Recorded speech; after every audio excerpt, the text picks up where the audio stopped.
प्रभु यीशु मसीह के नाम से सबको जय मसीह की। आज का वचन है यिर्मयाह भविष्यवाणी की किताब, उसका 17 अध्याय 7 और 8 वचन। धन्य है वह पुरुष जो यहोवा पर भरोसा रखता है, जिसने परमेश्वर को अपना आधार माना हो। वह उस वृक्ष के समान होगा जो नदी के किनारे लगा हो और उसकी जड़ जल के पास फैली हो।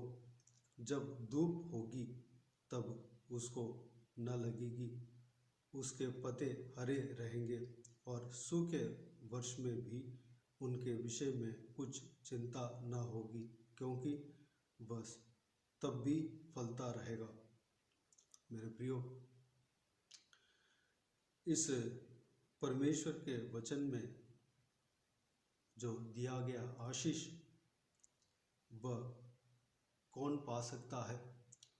इस आशीष ये जो इस वचन में दिया गया है वह कौन मनुष्य पा सकता है?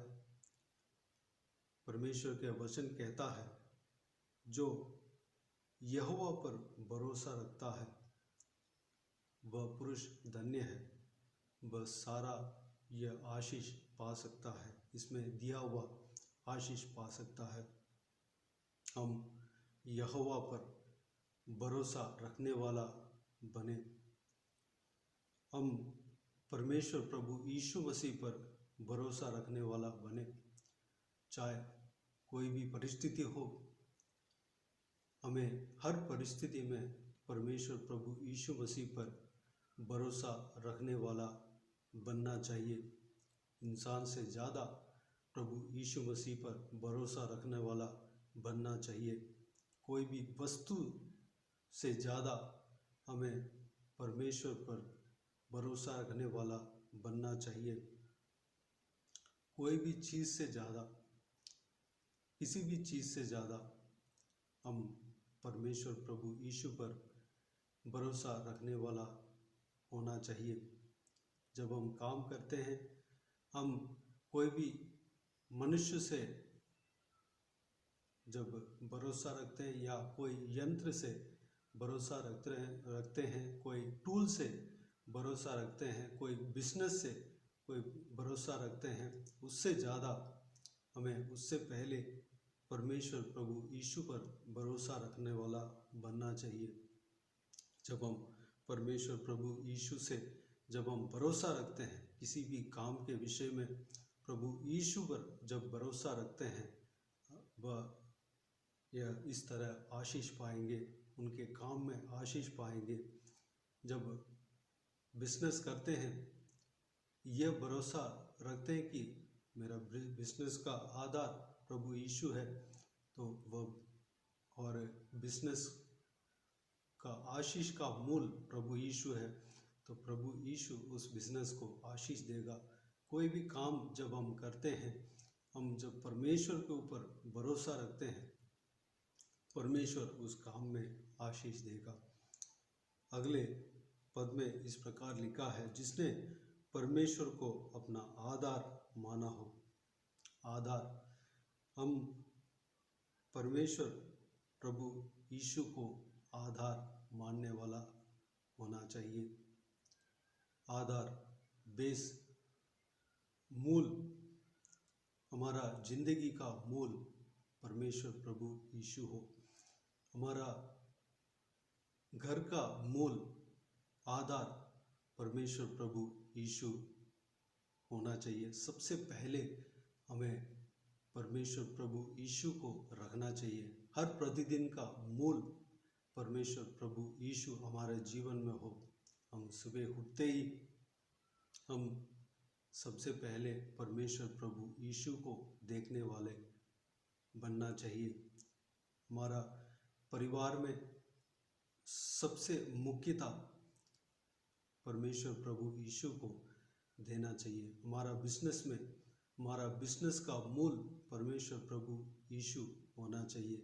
हमारा काम, हमारा नौकरी का मूल परमेश्वर प्रभु यीशु होना चाहिए। इस तरह जब हम परमेश्वर प्रभु यीशु को हमारा आधार बनाते हैं, हमारा बेसमेंट बनाते हैं, वह हम इस तरह इस वचन में जो कुछ भी आशीष लिखा है वह हमारा जीवन में प्रकट होगा। जिस तरह एक मकान बनता है, उसका नींव बेसमेंट मजबूत रहता है तो वह मकान भी मजबूत रहता है, लंबे समय तक वह रहता है। कोई भी बाढ़ आ जाए, कोई बरसात आ जाए, आंधी आ जाए, तूफान आ जाए, उस मकान का नींव उस मकान को, उस बिल्डिंग को मजबूत रखेगा, गिरना नहीं देगा। हमारा आधार परमेश्वर प्रभु यीशु होगा तो हमारा जीवन में कुछ भी हो जाए, कोई भी आंधी हो जाए, कोई भी परेशानी आ जाए, कोई भी तूफान आ जाए, कोई भी बरसात बाढ़ आ जाए, हमारा जीवन कभी मिटेगा नहीं, क्योंकि हमारा नींव परमेश्वर प्रभु यीशु मसीह है। जो कोई भी जन परमेश्वर प्रभु यीशु मसीह को आधार माना है, उसको कोई मिटा नहीं पाएगा। परमेश्वर के मर्जी के खिलाफ वह उसको कोई नाश नहीं कर पाएगा, वह सुरक्षित रहेगा। मेरे प्रियो, हमें परमेश्वर का भाई मानना है, परमेश्वर के ऊपर भरोसा रखना है। किसी इंसान से ज़्यादा हमें परमेश्वर से भरोसा रखना है, किसी वस्तु से ज़्यादा हमें परमेश्वर से भरोसा रखना है। हमें परमेश्वर प्रभु यीशु मसीह को आधार मानना है। इस तरह जब हम करेंगे तो 8वां वचन में जो कुछ भी आशीष हमें लिखा है वह सारा आशीष हम पाएंगे। मैं इस 8वां वचन को दोबारा पढ़ना चाहूँगा। वह उस वृक्ष के समान होगा जो नदी के किनारे लगा हो और उसकी जड़ जल के पास फैली हो। जब धूप होगी तब उसको न लगेगी, उसके पत्ते हरे रहेंगे और सूखे वर्ष में भी उनके विषय में कुछ चिंता न होगी, क्योंकि वह तब भी फलता रहेगा। हमारा जीवन, जब हम परमेश्वर के ऊपर भरोसा रखते हैं, परमेश्वर को अपना आधार मानते हैं, हमारा जीवन उस वृक्ष के तरह होगा कि नदी के किनारे में लगा हो। हमारा जीवन हरे भरे रहेंगे, हम हमेशा फलदायक रहेंगे, हम हमेशा फलदायक रहेंगे, दूसरों का आशीष का कारण भी बनेंगे। चाहे दुनिया में कुछ भी हो जाए, हमारा जीवन में हमेशा पानी मिलता रहेगा, जीवन का जल मिलता रहेगा, क्योंकि हम प्रभु यीशु मसीह का नींव के ऊपर है। हमें हर समय हर ज़रूरतें पूरी होती रहेंगी। जब धूप होगी तब उसको न लगेगी। अगर कोई भी परेशानी, कोई भी मुसीबत, जो कुछ भी हमारे आसपास में आ जाए, हमारे जीवन में वह बुराई नज़दीक नहीं आ पाएगी, क्योंकि परमेश्वर के ऊपर हम भरोसा रखे हैं। परमेश्वर प्रभु यीशु हमारा नींव है, हमारा आधार है, और सूखे वर्ष में भी उनके विषय में कुछ चिंता ना होगी, क्योंकि वह तब भी फलता रहेगा। जब अकाल के समय में भी परमेश्वर हमें पालन पोषण करता रहेगा, हमें कोई कमी नहीं होगा। हमें परमेश्वर आशीष इस तरह आशीष देगा। इसी आशीष को हम भजन संगीता पहला भजन संहिता उसका 1 से लेकर 3 वचन तक हम देख सकते हैं। क्या ही धन्य है वह पुरुष जो दुष्टों की युक्ति पर नहीं चलता और न पापियों के मार्ग में खड़ा होता और न टट्टा करने वालों की मंडली में बैठता है, परंतु वह तो यहोवा की व्यवस्था से प्रसन्न रहता और उसकी व्यवस्था पर रात दिन ध्यान करता रहता है। वह उस वृक्ष के समान है जो बहती नालियों के किनारे लगाया गया है और अपनी ऋतु में फलता है और जिसके पत्ते कभी मुरझाते नहीं। इसलिए जो कुछ वह पुरुष करे वह सफल होता है। जो परमेश्वर का भय मानता है, जो दुष्टों की युक्ति पर नहीं चलता है, जो पापियों के मार्ग में खड़ा नहीं होता, जो टट्टा करने वालों की मंडली में नहीं बैठता है और परमेश्वर का व्यवस्था के ऊपर प्रसन्न रहता है और रात दिन परमेश्वर के व्यवस्था को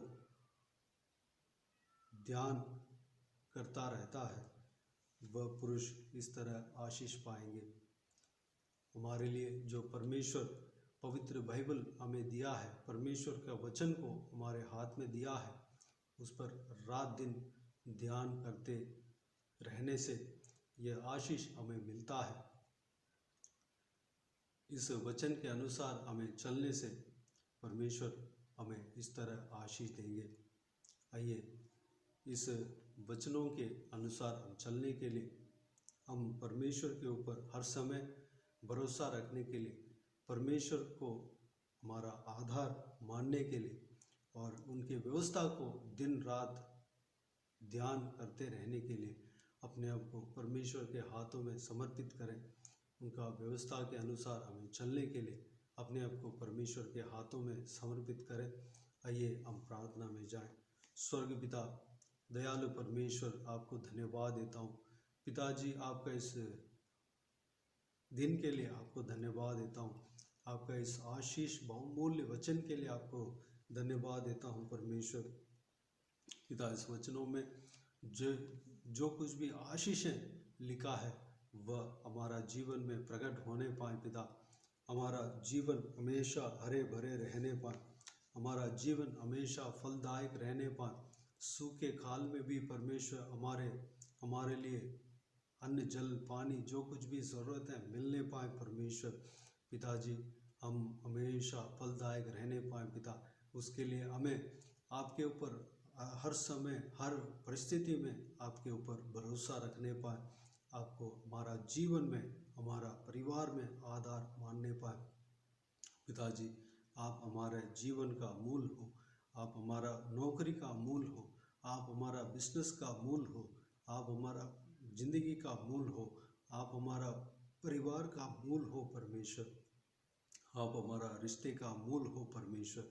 आप हर एक प्रतिदिन का परमेश्वर और हमारा हर दिन का आप परमेश्वर सबसे प्रथम हो पिता। आपको सबसे पहले आपको हम समय देना चाहिए परमेश्वर, अनुग्रह देना पिताजी।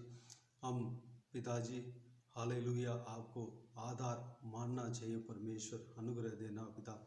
पिताजी आपकी व्यवस्था जो हमें दिया है उस व्यवस्था को हम दिन रात ध्यान करने के लिए, मनन करने के लिए, उसको उस बहुमूल्य व्यवस्था को पालन करने के लिए अनुग्रह देना परमेश्वर। जिस तरह भजन संगीता में लिखा है, हम परमेश्वर दुष्ट मनुष्यों की युक्ति में नहीं चलना चाहिए, हम पापियों के मार्ग में खड़ा नहीं होना चाहिए, टट्टा करने वालों की मंडली में नहीं बैठना चाहिए। आपके व्यवस्था के अनुसार हमें चलना चाहिए, करना चाहिए परमेश्वर। अनुग्रह देना पिता, हमें आशीष देना, हमें संभालना परमेश्वर। आज तक हमें संभाला, बचाया, धन्यवाद देता हूँ। आने वाला समय में हमें आशीष देना, बहुतायत से आशीष देना पिता। सारा व्यूअर्स को इसी तरह आशीष देना पिता। सारा व्यूअर्स का आत्मिक जीवन को बढ़ाना परमेश्वर, आपकी व्यवस्था के अनुसार चलाना। जो कोई भी जन बीमार हो उनको छूकर चंगा करना प्रभु यीशु मसीह के नाम से चंगा होने पाए। जो कोई भी जन ट्रीटमेंट ले रहे हैं उनका ज़रूरतें पूरा होने पाए परमेश्वर, उनका ट्रीटमेंट में सफलता देना परमेश्वर। हालेलुया। आपके व्यवस्था को जो कोई भी पालन करता है, दिन रात परमेश्वर उसका मनन करता है परमेश्वर, उनका हर काम सफलता होता है परमेश्वर। हमारा जीवन में भी ऐसा काम हो और हर एक काम में सफलता मिलने पाए। आपके व्यवस्था को दिन रात हम मनन करते रहने पाए, अनुग्रह देना पिताजी, हमें आशीष देना पिता। जो कोई भी जन परमेश्वर दुख तकलीफ में है, सारा दुख तकलीफ उनका जीवन से उनका परमेश्वर दूर होने पाए पिता। हालेलुया। हर एक का परमेश्वर जीवन में शांति बने रहने पाए, आंसुओं को पोंछना पिता। हालेलुया। शांति आनंद से भरना परमेश्वर, दुख तकलीफ दूर होने पाए परमेश्वर, अनुग्रह देना। हर एक बच्चों को आपके हाथों में समर्पित करते हैं, आशीष देना, संभालना और ज्ञान बुद्धि देना, भविष्य को आशीष देना, पढ़ाई लिखाई में आशीष देना परमेश्वर। बुजुर्ग व्यक्तियों को आपके हाथों में सौंपते हैं, उनको आशीष देना, वो आपकी तरह परमेश्वर नए पंख लेकर आपके लिए उड़ने पाए, आपके लिए परमेश्वर आपके राज्य के लिए तैयार होने पाए, इस्तेमाल होने पाए। लंबी उम्र देना, शरीर में ताकत बल देना, स्टैमिना देना परमेश्वर, हड्डियों में घुटनों में ताकत देना पिता, उनका सहारा बनकर रहना पिता। धन्यवाद देता हूँ। जवान बच्चों को आपके हाथों में समर्पित करते हैं, गलत मार्ग में नहीं जाने देना परमेश्वर, गलत संगति में नहीं फंसने देना परमेश्वर। आपके वचन के राह पर, आपके वचन के रोशनी पर चलने के लिए अनुग्रह देना पिता। हर एक जन को आशीष देना, जिनको विवाह नहीं हुआ और इंतज़ार कर रहे हैं विवाह कराना पिता, जिनको संतान नहीं है संतान का आशीष देना, जिनको नौकरी नहीं है परमेश्वर नौकरी के लिए प्रार्थना कर रहे हैं, नौकरी देना परमेश्वर। जिनका घर नहीं है पिता, घर उन्हें बना कर देना, घर उन्हें देना, खुद का घर देना परमेश्वर। हालेलुया। बाकी सारा कमियों को आप जानते हैं, सारा कमियों को दूर करना, सारा आशीष उन्हें देना परमेश्वर। धन्यवाद देता हूँ पिता। जो कोई भी जन कर्ज में फंसे हुए, सारा कर्ज से उन्हें छुटकारा देना पिता। जो कोई भी जन कोर्ट केस से फंसे हुए, सारा मुकदमों से उन्हें छुटकारा देना परमेश्वर, आज़ाद करना पिता। धन्यवाद देता हूँ प्रभु यीशु मसीह के नाम से, सारा बंधन से, सारा उस मुकदमों से आज़ाद मिलने पाए पिता। धन्यवाद देता हूँ परमेश्वर। हालेलुया। धन्यवाद देता हूँ आज के दिन के लिए, धन्यवाद देता हूँ परमेश्वर। आज से हम परमेश्वर आपके वचन के अनुसार चलने के लिए अपने आप को आपके हाथों में समर्पित करते हैं परमेश्वर। आप हमें चलाना, हमें मदद करना परमेश्वर। सारा आदर महिमा जलाल आपको मिलते रहे परमेश्वर। प्रभु यीशु मसीह के नाम से सारा दुआओं को मांगते हैं और पा लेते हैं। आमीन आमीन। प्रभु यीशु मसीह के नाम से प्रभु यीशु मसीह का आशीष और अनुग्रह हम सभी के ऊपर बने रहें। आमीन आमीन। मेरे प्रियो, इस चैनल को सब्सक्राइब करें और शेयर करें। अगर किसी को भी प्रार्थना का विषय हो तो डिस्क्रिप्शन में दिए हुए नंबर पर कॉल करके प्रार्थना करा सकते हैं या व्हाट्सएप के ज़रिए हमें बता सकते हैं, हम आपके लिए प्रार्थना करेंगे। विशेष करके बुधवार को, शनिवार को वॉइस मैसेज के ज़रिए प्रार्थना करके भेज दिया जाएगा। अगर इस सेवकाई के द्वारा परमेश्वर आपके जीवन में कार्य किया हो वो भी हमें बता सकते हैं, ताकि हम सब मिलकर परमेश्वर को महिमा कर सके। प्रभु यीशु आप सबको आशीष दे। शेष करके एक हफ्ते में पहला दिन और महीने का पहला दिन, साल का पहला दिन एक वीडियो प्रार्थना का समय एक वीडियो अपलोड हो रहा है। उस प्रार्थना में शामिल होकर आप भी प्रार्थना कीजिएगा और कमेंट्स में आमीन कहिए। प्रभु यीशु आप सबको आशीष दे। आमीन आमीन।